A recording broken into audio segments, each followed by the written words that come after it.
¿Qué tal amigos de Creciendo con la Historia? Bienvenidos a nuestras clases Historia del Perú. En esta ocasión vamos a abordar la tercera parte sobre los gobiernos de la República Temprana. Hoy día vamos a abordar desde la creación de la Confederación Peruana Boliviana hasta el final de la anarquía militar, que es en 1845. No olvidar que las clases son aspectos genéricos, no queremos profundizar, hacer especialistas en este tema, sino más bien permitir que ustedes se introduzcan al conocimiento de nuestra historia peruana, ¿no? Y no olvidar siempre de compartir los contenidos, no olvidar de hacer clic en la suscripción, hacer clic en la campanita. Queremos que nuestra comunidad de seguidores siga creciendo cada vez más. Bien, ahora toca analizar lo que fue la llamada Confederación Peruana Boliviana, que se establece entre 1836 y termina en 1839. Este es un tema muy importante y que ha sido objeto de bastante pedidos por parte de ustedes, ¿no? Explicar cómo es la confederación. Primero, federación y confederación no es lo mismo. Una federación es como el caso de los Estados Unidos, ¿no? Los Estados Unidos de Norteamérica, 50 estados más un estado asociado que es Puerto Rico, ¿no? El carácter de esta unidad de varios estados es indivisible.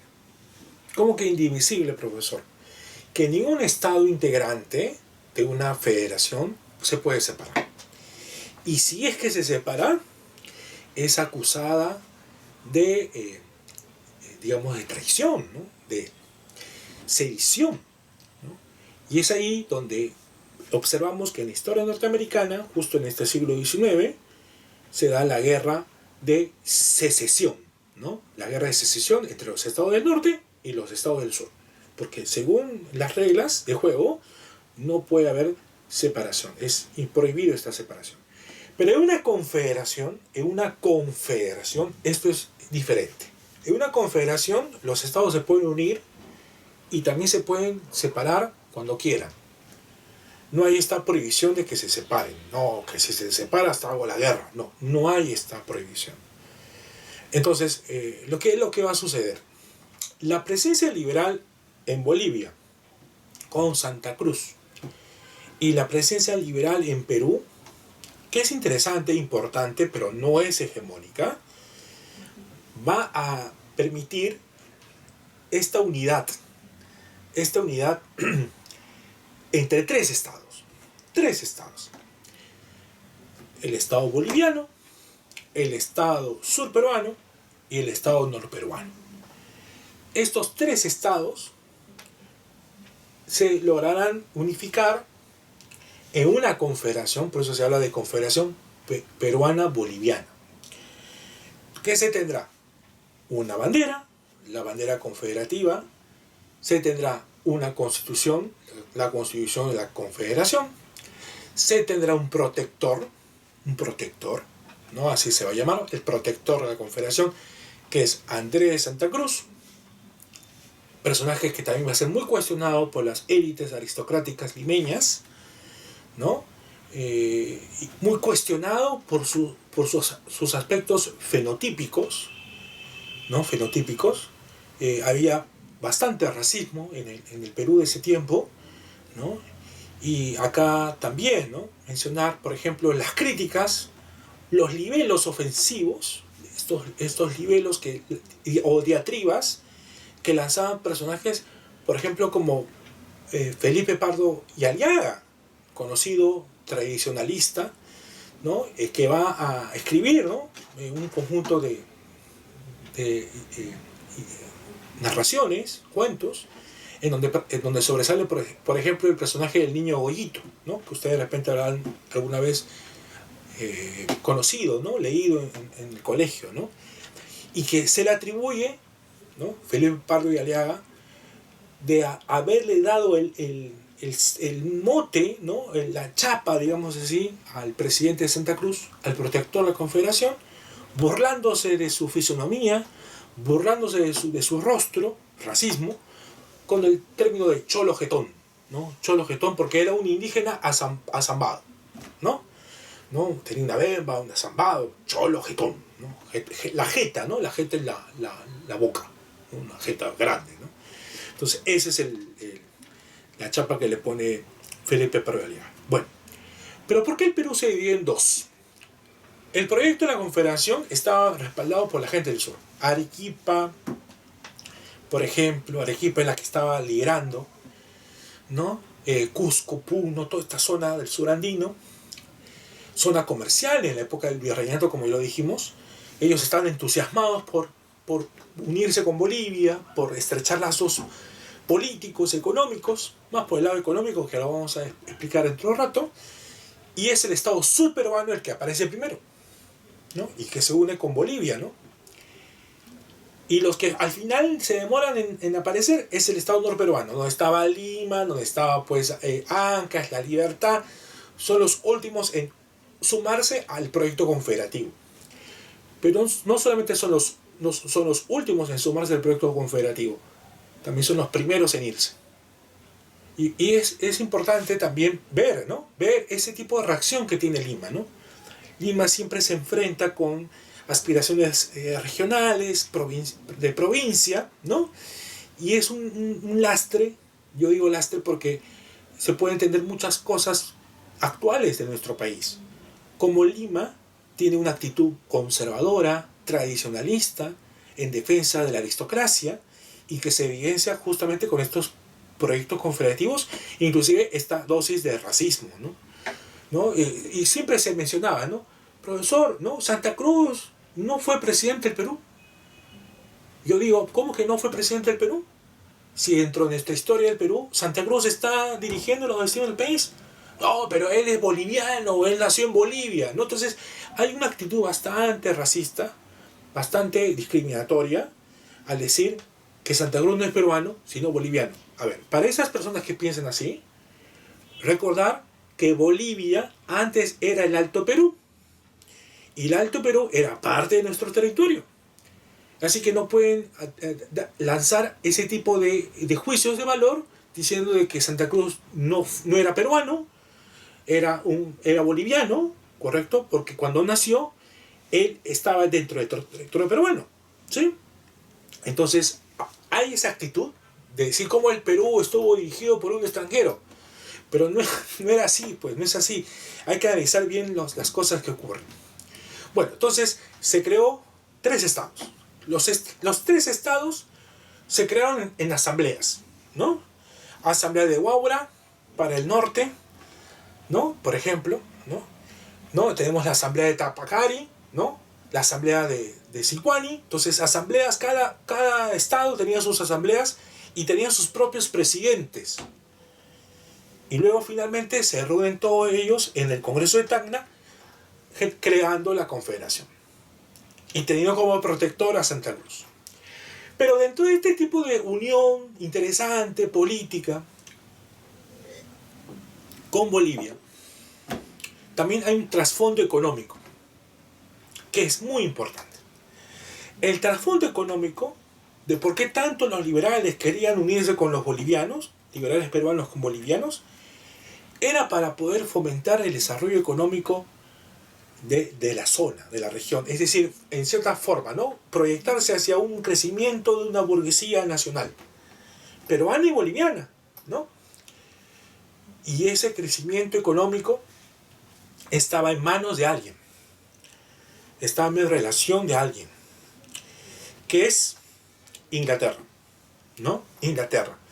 Para esto, les invito a revisar, ¿no?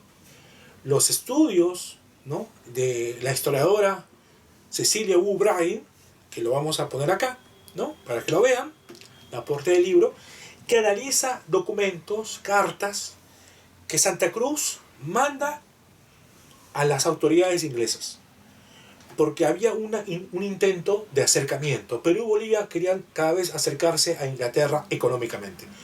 Pero usted dirá, pero profesor, pero usted ha dicho en una clase anterior de que el Perú estaba dependiendo de Inglaterra, ¿sí?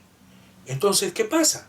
Lo que ocurre es que la dependencia no significa necesariamente relaciones económicas fluidas.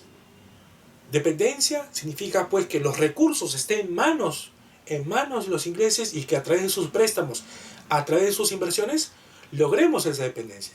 Pero una cosa diferente es tener una relación fluida económicamente, negocios con ellos, en la cual yo también puedo crecer, yo también puedo prosperar, como también el otro puede prosperar. Entonces lo que querían las burguesías locales, liberales, de Bolivia y Perú, era tener un acercamiento con la burguesía inglesa y permitir pues un crecimiento interesante.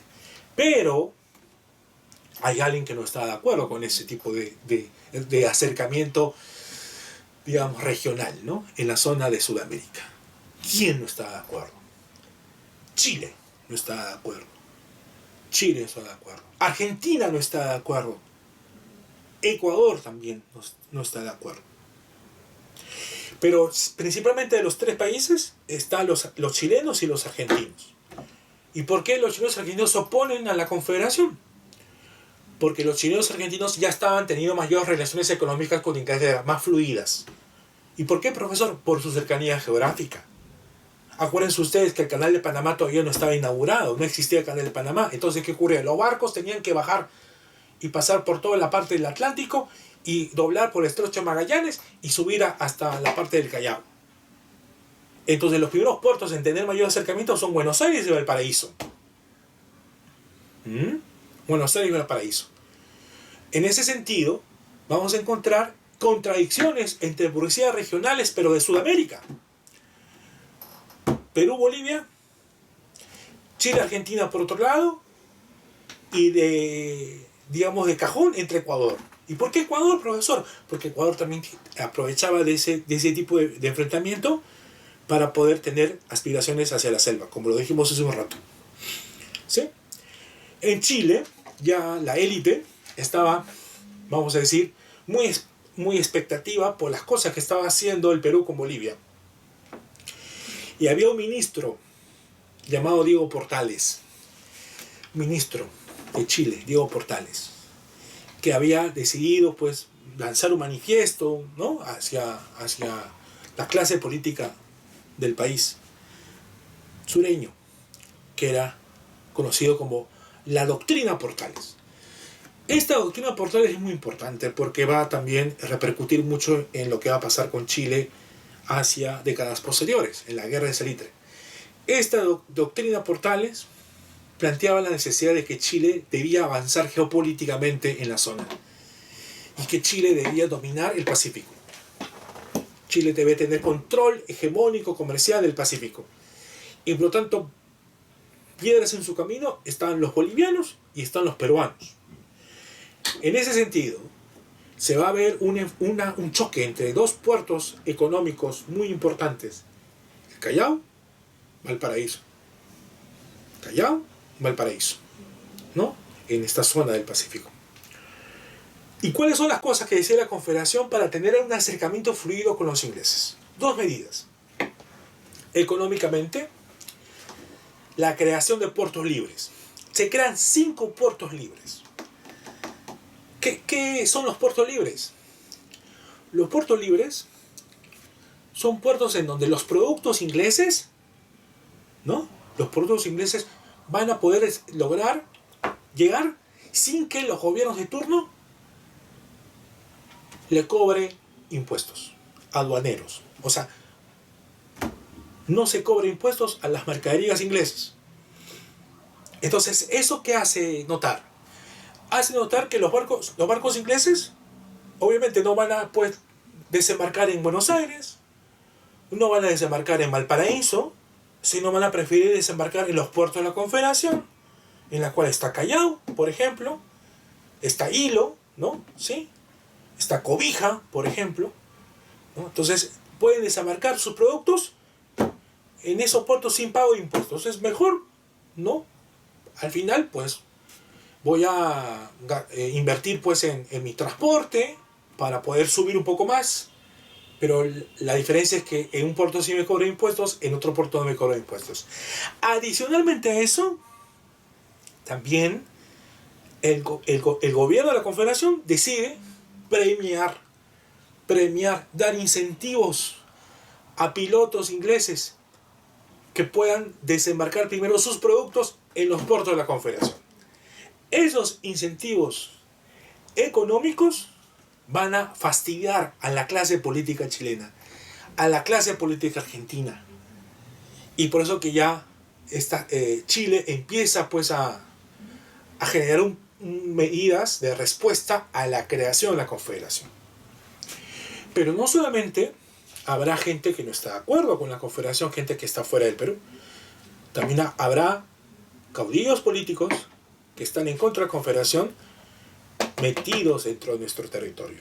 ¿Quiénes son? Los conservadores. Los conservadores que lo que harán es, cuando se crea la Confederación, es salirse. Se van y se refugian en Chile. Curiosamente se van a Chile a refugiarse. ¿Quién se encuentra ahí? Agustín Gamarra, por ejemplo. Conservador y que se va a Chile. ¿Quién se encontraba también ahí? Ramón Castilla. Se encontraba también ahí, ¿no? Rufino Echenique también se encontraba dentro de la lista de los que se van a ir a Chile, conservadores que se oponían a la Confederación. Bueno, la Confederación, sospechando de que Chile iba a reaccionar, también va a generar una medida que va a ser el pretexto para que la Confederación, ¿no? sea acabada por parte de los chilenos. Este pretexto está vinculado con un militar chileno llamado Ramón Freire, que se encontraba en el Ecuador y que quería derrocar, ¿no?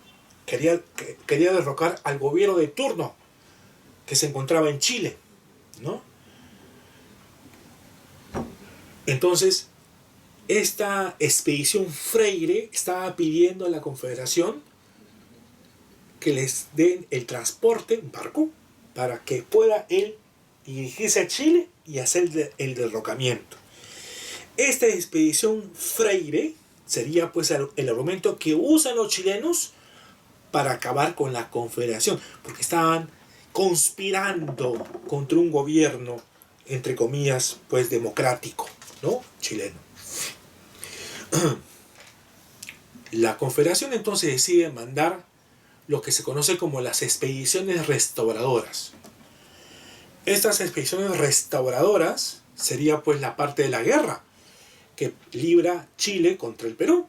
Sería la primera guerra oficial que el Perú tiene con el vecino país del sur. En el siglo XIX habrá dos guerras con Chile. Siempre se habla de la guerra del Guano y Salitre, pero también la guerra durante la época de la Confederación también es un conflicto bélico, es un conflicto militar. Bueno, entonces las tropas de los chilenos, ¿no? van a enviar la primera expedición o la primera campaña restauradora. Esta expedición va a ser impulsada por un conjunto de soldados que finalmente terminan derrotados y se firma un tratado que se conoce como el Tratado de Paucarpata. Este Tratado de Paucarpata, ¿sí? No va a ser respetado por el gobierno chileno, por eso envían una segunda expedición restauradora dirigida por Manuel Bulnes, correcto, Manuel Bulnes, y esta segunda expedición restauradora tendrá el apoyo de los peruanos que se encontraban en el territorio chileno, peruanos conservadores, que conocían mejor el territorio, ¿sí? Y en ese contexto también los del norte se retiran de la Confederación, producto de los enfrentamientos, y finalmente la segunda expedición restauradora va a lograr pues acabar con la Confederación en la llamada batalla de Yungay, ¿no? La batalla de Yungay pone punto final al proyecto confederativo. Hemos tenido 3 años de confederación. Santa Cruz será defenestrado del poder. El Perú regresa a ser la República Unitaria. Y el presidente que vamos a tener por segunda vez es Agustín Gamarra. Bien, vamos a analizar el segundo gobierno de Gamarra. Gamarra asume el poder en un contexto de la guerra contra la Confederación entre 1839 a 1841. Durante este segundo mandato, Gamarra va a impulsar, ¿no?, un congreso que se establece en Huancayo con muchos de sus partidarios y que van a terminar redactando una nueva Carta Magna, una nueva constitución, que sería llamada también la Constitución de Huancayo, la de 1839. Las novedades de esta constitución sería, por ejemplo, la amplitud del mandato presidencial. Ya no va a ser de 4 años, ahora va a ser de 6 años. Asimismo, durante este segundo gobierno de Gamarra, se va a crear el Colegio Guadalupe, el colegio, uno de los colegios más antiguos en nuestra historia peruana, que va a tener como director a Sebastián Lorente, ¿no? Sebastián Lorente, personaje importante también dentro de la cultura y de la educación, pues, de este siglo XIX. Y también en ese año de 1839 se va a lograr fundar un periódico de impresiones privados. En ese caso, un chileno será el director de este periódico. Estamos hablando de el diario El Comercio, ¿no? El diario El Comercio, que tiene larga data y que aún sigue vigente, ¿no? El diario El Comercio se va a fundar en 1839.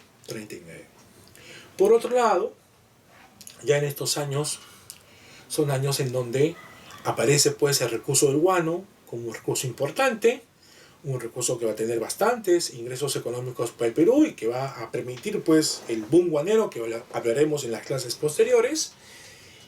Y lo que hace Gamarra es establecer un sistema que es el sistema de arrendamiento, que significa arrendar, alquilar, ¿no? Y para eso se firma un contrato, ¿no?